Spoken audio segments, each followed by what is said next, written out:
911, what's your emergency? 5, 4, 3, 2, 1. Welcome to the PIO podcast, a place to discuss all public information related topics for police, fire, EMS, and local and federal government organizations. It was a good learning experience for a lot of us that social media is not real life. But we have to remember the media are very rarely a target audience. They're simply that conduit. I think what's so interesting about this position too, and this job and this profession, is that every one of us is looking for purpose. And when we find it here, that's it. Welcome to the show. I am your host, Robert Tornabeni. I am a public information officer with over 27 years of law enforcement background. So sit back, relax, and enjoy this episode. Want to level up your comm skills? Find it hard to get in-person training or get the budget? Our academy has content for every type of PIO, created by PIOs. Affordable and flexible, you're sure to find the course for you. Subscribe now by heading to www.piotoolkit.com and find your next career development opportunity.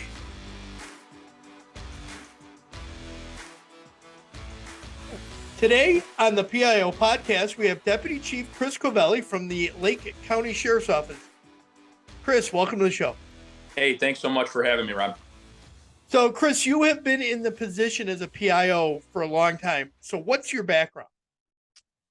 So my background is pretty much primarily law enforcement. I started in 2004 in Lincolnshire as a community service officer, became a police officer in 2005, and I worked there until 2010 when I transferred over to the Lake County Sheriff's Office. At the Sheriff's Office, I've pretty much served in every division from patrol to investigations, civil process, records. Currently, I'm deputy chief and I oversee the operations of court security at our main court facility in Waukegan, Illinois, as well as our 4 branch courts in different towns throughout Lake County. So that's my day job. Back in 2015, the agency was looking for a public information officer.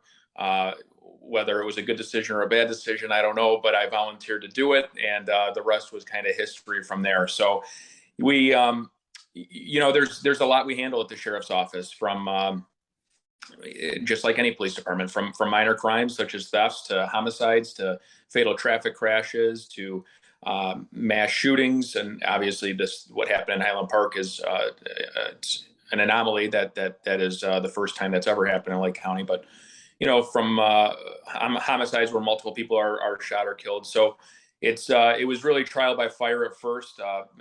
Within 3 months of becoming the public information officer, the Joe Glenowitz saga in Fox Lake happened, and I was kind of thrust into that position as a rookie PIO, and I guess it was kind of trial by fire, if nothing else. I did not realize that was 3 months after you took over the PIO position.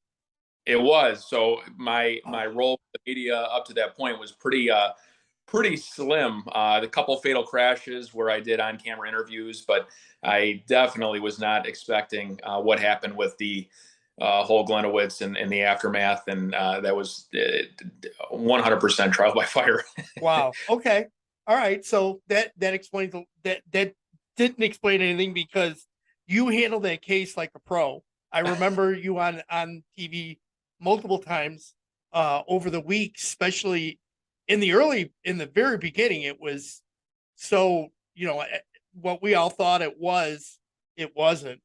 And, yeah. And then for you to continue with it, and it was just like you were an old pro. I probably appreciate that, Rob.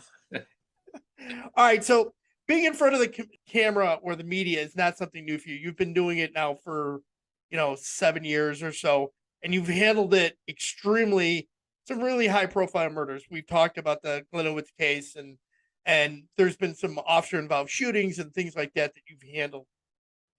You got thrust into the media with Highland Park, and I understand that this is a ongoing case, so we're not going to talk about the specifics of the Highland Park actual case. I'd really more like to talk about when you first got involved. You were not involved in the initial media briefing. that was, I believe, a commander from Highland Park PD that did the initial briefing. So, how was that stepping in after the initial brief? So actually, I had gotten there just prior to. Basically, I'll give you a rundown of how I got involved. My wife is a police commander in Lincolnshire, and I took my three kids out to the Lincolnshire parade. She was working that day, and so we were going to watch the parade and then visit with her for a little bit before coming back home. So she called me and she said, "Did you hear what's going on in Highland Park?" I said, "No, what's going on?" And she said, she told me, she said, "There's somebody shooting people on the parade route, active shooters still shooting." Her and her colleagues were headed to assist. She told me the Lincolnshire parade was going to be canceled. So I called into my dispatch to find out what was going on and just see how we were responding as an agency. And they told me, yeah, active shooter. We've got a couple dozen deputies that are en route to assist Highland Park. So I scooped my kids, loaded them out, flew back home to my house, which is in McHenry County. So it's a little bit of a hike from Lincolnshire, but dropped the kids off and flew into work. I contacted the deputy chief of Highland Park on my way. At this point, I knew there had been at least one death with multiple injured, potentially multiple casualties. So I knew it was going to be a major crime case as it was in Lake County, and Highland Park is a member of the Major Crime Task Force. So I also am the public information officer for that entity. So I let the Highland Park chief know, deputy chief know that I was on my way out there, happy to assist in whatever capacity they needed. And I got there, I would say probably about 11:30 or so. And I walked into the command post. I went directly there, which was at a fire station about 3/4 of a mile away from the scene. And walking in there, to an untrained eye, it looked like just chaos with probably 120, 130 people inside. But I'll tell you, every single person that was in there had a job. They were doing that job. They had a role to contribute to, whether it be working on logistics out at the scene, working on determining who the offender was, working on potential apprehension efforts once the offender was identified. I mean, it truly a lot of people, a lot going on, but it was very, very well run. And I'll tell you, and I'm sure we'll talk more about it, but that really was a key to being able to gather critical information quickly from the stakeholders and collaborate with Chief Jogman from Highland Park and the other administrators that the decision makers on deciding what we were going to release. That it was like a well-oiled machine, and it was really something. So when I walked in, they directed me right away to Chief Jogman. Chief Jogman and I have known each other as acquaintances, never really worked together prior to this. And I'll tell you, I'm amazed at his leadership, terrific leadership, and he did an amazing job running this chaos, he and his command staff and his department. So he directed me to the city manager, and I had never met the city manager before, but introduced myself, told her, here's what I'm here to help with. I suggested that we get out in front of the camera right now and hold a press conference. And as you know, and other law enforcement and fire department public information officers know, getting the information out fast in a critical incident is critical. It's key. They were all on the same page. The collaboration was phenomenal. So we crafted a message, and talking with Chief Jogman and the city manager, we decided it would be best if I went out. So I was actually at the first press conference. However, I felt it was best that Commander Chris O'Neill, who ran the incident at the scene, speak about the actual incident. He had all those intricate facts. He knew what happened because he was there and he was running it, and people needed to know at that point what happened. And then we went into some detail about the fact we have not yet identified who this shooter was. We were working to determine, is this shooter operating by themselves, or did they have a second person? They're considered armed and dangerous. We had a very, very vague description at that point. However, normally if this weren't a critical incident, it's probably something we would not have put out to the public just because it was so very vague. But with the gravity and the magnitude of the situation, we put out what we had. Every time we had information, we were pushing it out because we wanted to be 100% transparent. So getting back to your question, just walking in there, yeah, it certainly would have looked chaotic to somebody that probably is not in the profession, but I've never seen a command post. It's such a high gravity situation run as efficiently as this. And one of the greatest things was, in every profession, you have people that there's some egos involved. There were no egos. Everybody was there trying to contribute. Nobody, no muscle flexing. Everyone was just getting along between the federal partners, the state partners, the local partners. It was really, really good. And that, in my opinion, there's no doubt that helped lead to concluding this within about 12 hours. Chris, let me ask you this: the overall command post, and I'm assuming it was almost in a sense like a JIC, with the number of people in there and the responsibilities that they had. Do you think that there was some influence in the quality of what they were doing based off of what kind of occurred in Uvalde and the overall chaos that was there? But yet here in Illinois, you guys were, everybody was working together. Do you think that may have had a little bit of an impact? I can't say that it did for those that were operational, working on clearing buildings, working on looking for the offender. I think that's just, we're fortunate in this region to have solid training and solid experience. And what I will say is we do always, as a profession, look at incidents that are happening across the country, what went right, what went wrong. I will tell you, in my mind, I certainly had Uvalde in the back of my head because, and I'm not going to Monday morning quarterback here, but there were definitely some shortcomings that happened there, in my opinion, and things that I felt we do not want to repeat here as far as the public information side of things goes. And that's just not how we operate in this area when it comes to pushing out and disseminating information, especially in a critical incident where people's lives, the public's lives, are at risk, are exposed, and they're insecure, and they need information to be able to make decisions themselves. That's always something that we're going to take the side of over communicate versus under communicate. Let me ask you this: so you go into basically the second press conference, which was you were running it, and Chief Jogman was there, and so on, and the city manager was there, and so on. Normally, our typical in Illinois, the typical TV stations, 257 Fox and GN and Telemundo and so on, they're there. But now you have an international or national impact, and you have all these different network stuff coming in and focusing on you. You handled it so well. What was, from your perspective, looking out to the camera, what was that like?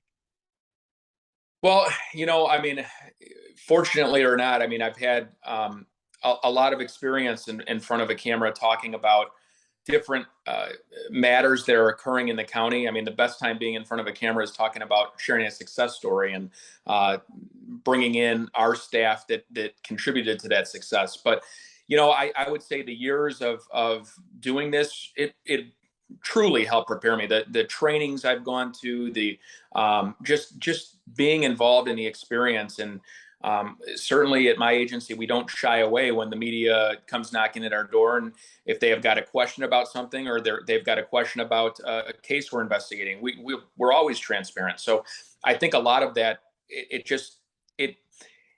in Glenowitz, I was very, very nervous.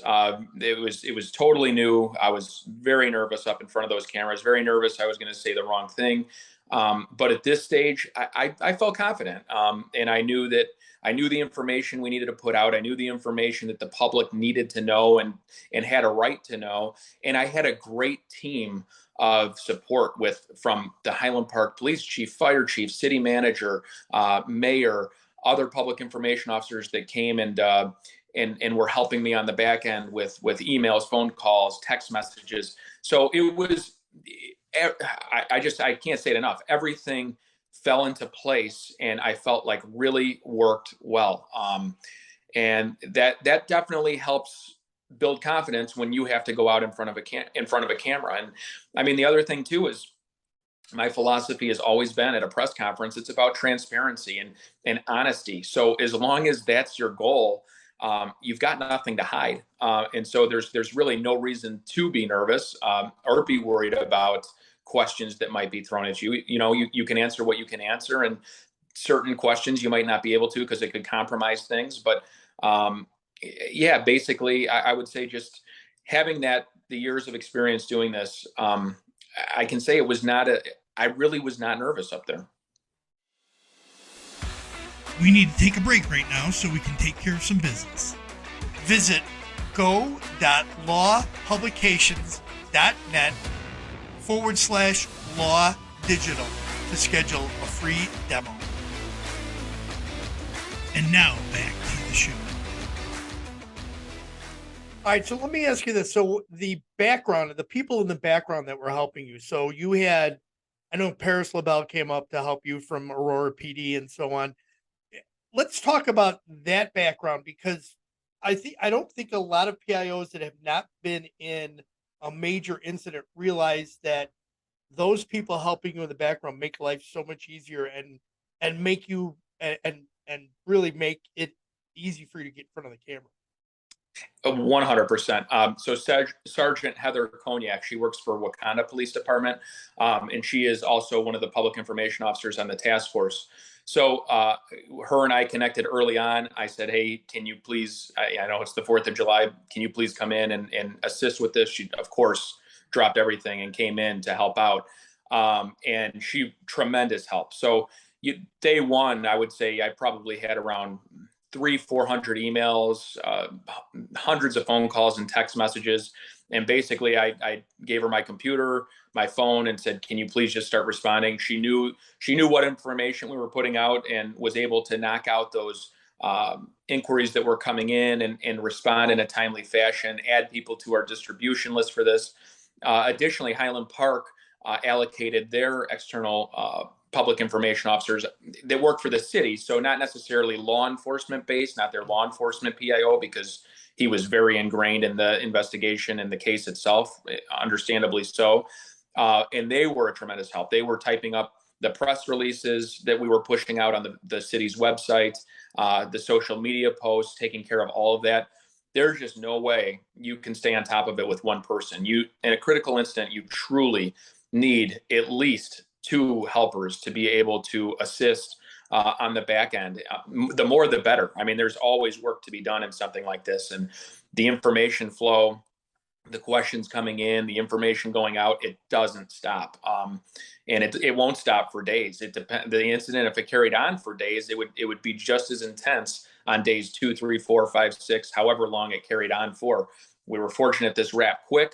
Obviously, there were things on days 2, 3, and 4 we still had to get out there and discuss in front of the camera. But that help, I mean, you've got to have it in a critical incident. You have to have those networks and those resources established before something happens, because when you're in the middle of it, it's hard to try to pull in a resource you've never worked with, or you don't have an understanding with, or an agreement that, hey, can I give you a holler if something major happens and I need some help. So Paris was a huge help. He came in on day 2 and handled a lot of the he took in any major critical incident, there's going to be a desire for one-on-one interviews, especially with the national media. And that's something you have to weigh, because obviously you want to be able to speak to your community first and foremost before you're talking to the country. You're there for your community above all. So Paris, he's got some great contacts at all of our local news outlets here in the Chicagoland area. And he was able basically to take every station and do a one-on-one with, whether it be Chief Jogman, the fire chief, the director of communications. They talked to their staff about their comfort dog, their CERT team.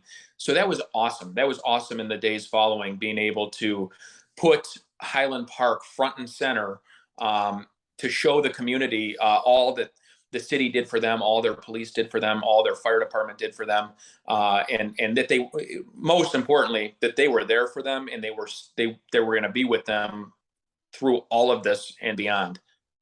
Let's talk about the care for yourself. So this is where another area that a lot of PIOs that are dealing with critical incidents, I don't necessarily realize this. So I'm assuming you're not thinking, okay, it's an 8-hour day, I'm going home after 8 hours. So you're there 12 hours, 14 hours, whatever it might have taken. How do you care for yourself so that you're not burned out? Yeah, that's tough. And that is probably one of my weaker points. I would say one of my weaknesses is, and I think all of us kind of tend to put that on the back burner. And I think that's just our nature, because, whether you're in law enforcement, the fire side, or public information in general, it's like you're signing up because you're there for others. You want to be there for others. And I think any of us in the service sectors put our own health, even our own mental health, on the back burner and kind of push it off. I will say at home, I've got a great support system with my wife, her being in law enforcement and being able to talk to somebody who really understands and has been there herself. That to me is huge. And I think that, to me, that kind of takes pressure off the shoulders, and just being able to have that two-way communication. But the key is you have to be able to talk. You have to be able to communicate with each other, and just kind of unpack that stress. It's extremely long days in something like this. Your phone does not stop ringing. One of the things I do, and I learned this in the Glenowitz case quickly, because you're going to have national news calling you every hour, on the hour, even in the middle of the night. I shut my phone off and just leave on my greeting that phone will be turned back on at 9 a.m. We'll continue the information then, because you can't do it 24/7. And even if you had a second person who was working nights, there's no information you're going to be putting out in the middle of the night that's changing. Now, if the situation were still underway, it was still evolving, it was still a major operation, well, then you are going to need a second person that can pick up the slack so the primary person can get some sleep. You have to get sleep. You can't run on no gas. So it's important to stay hydrated. And these sound like easy, common tips, but it's something that can be forgotten. You have to stay hydrated. You have to eat healthy. You have to get your rest. Otherwise, you can make mistakes, and you don't want to do it when you're on a national stage. Oh yeah, absolutely. You do not want to be tired or dehydrated. You don't want to pull one of those. What was the politician that? Oh, hold on 1 minute. I got to drink some water. Right. You want to make sure that that's all taken care of ahead of time. Absolutely. All right, Chris, I want to change gears here. So when you first became the PIO, and obviously you got thrown into the Glenowitz case, what did you find surprising in the role of the public information officer when you first took over? I guess the number of phone calls and text messages you get is what surprised me the most, especially if there's something major happening. The phone blows up. It's rapid fire, call after call after call, text after text after text. So trying to keep up with that can definitely be difficult. Glenowitz, I did not have a helper, and that's where I learned. And then going through NIOA trainings and FBI LEDA, it became very clear that was a shortcoming on my part through the Glenowitz thing, because I took all that on, and it was extremely challenging to keep up. And it was surprising to me. I guess I didn't, having not done it before, and at that point not really gone through any training, was not expecting that. So now I know, if we've got, you learn through experience to be able to gauge how intense the media presence is going to be on an incident. And it depends. If it's something that involves a child, it's going to be major. If it's something that involves multiple victims or casualties, it's going to be major. If it maybe is something that has repeated itself over and over and over and is still a problem, it's going to be major attention. So being able to be prepared for that is really important, and certainly something I've learned through the years. If you could change something or improve something that your office does, what would it be? One thing I would like to see, and we'll get there. Right now, staffing is an issue with every law enforcement agency across the country. I would like to see our public information become its own division where it's at least staffed with one full-time person, and that's their only job. I think we will get there. That has been the plan for several years. The problem is our numbers have decreased, which is, we have to put it on the back burner. So we're a large enough agency with enough happening throughout the county that it's certainly justifiable to have at least one full-time person, probably with a part-time person, and working in concert and collaboration with one another. So the agency I work in, we have a full-time sworn lieutenant, and then my position, which is a full-time civilian position, we have a sergeant that works in our unit, but is basically a part-time PIO. Mm-hmm. And then I have another civilian that works for me that handles all of our social. Yeah. I could still use 2 more people. I need a videographer. I need a photographer. I need all those people. Yeah. I mean, and that's the thing. You really could be each, depending on the size of the agency, you can really be your own news outlet and make your own videos. And, Baltimore is a great example of that.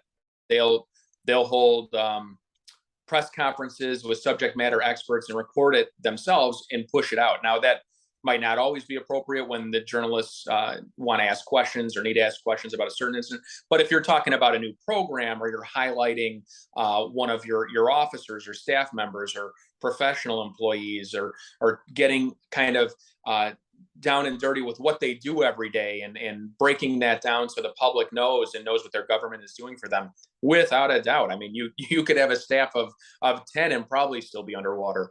Right. Yeah, especially in a crisis. Absolutely. For sure. What is one thing that our listeners would take away from today's conversation? What do you think? I think what's important for any public information officer, and I know I'm preaching to the choir here, but the job is so important. It's so important for especially government public information officers to be able to message and put out information about what their government is doing for the people that they serve. At the end of the day, every resident is one of our customers, one of our clients. They're paying taxes to fund us. It's really important that they know what we're doing. I would say anytime your staff does something that is good, above and beyond, deserves recognition, get them out there on social media, brag about them. Any staff member will say, no, please don't do that. But it makes them feel good, and it makes the community feel good knowing that their government is doing great things for them. Police, fire. I mean, there's example after example every day. Another takeaway I would say is build bridges with the media as soon as you become a public information officer. And if you already are, it is so key. Having an adversarial relationship with the media, you will never win. Never. And you got to work through issues and problems. If you've got them with a journalist, they're humans too. They have a job to do just like us, but when you build bridges, it makes it so much easier. And building that trust with each other, being able to potentially discuss things. So a journalist kind of knows the direction your agency is going, or once you build that trust, you might be in a position where you can give them some information, off the record. And I know that can be a controversial subject, but I'll tell you, me personally, there are times I'll go off the record with journalists and kind of direct them and let them know where something's at, just so they have a full scope. The only way you can do that is if you've got those relationships built and you trust each other. Now, yep. You never want to burn the journalists, and they never want to burn you. And if that were to happen, that trust, it's gone forever. But those things are really, really important in my mind.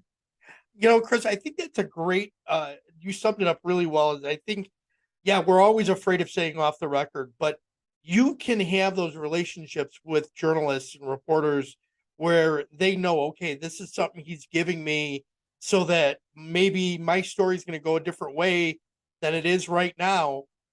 And I'm not getting steered the wrong way. Totally.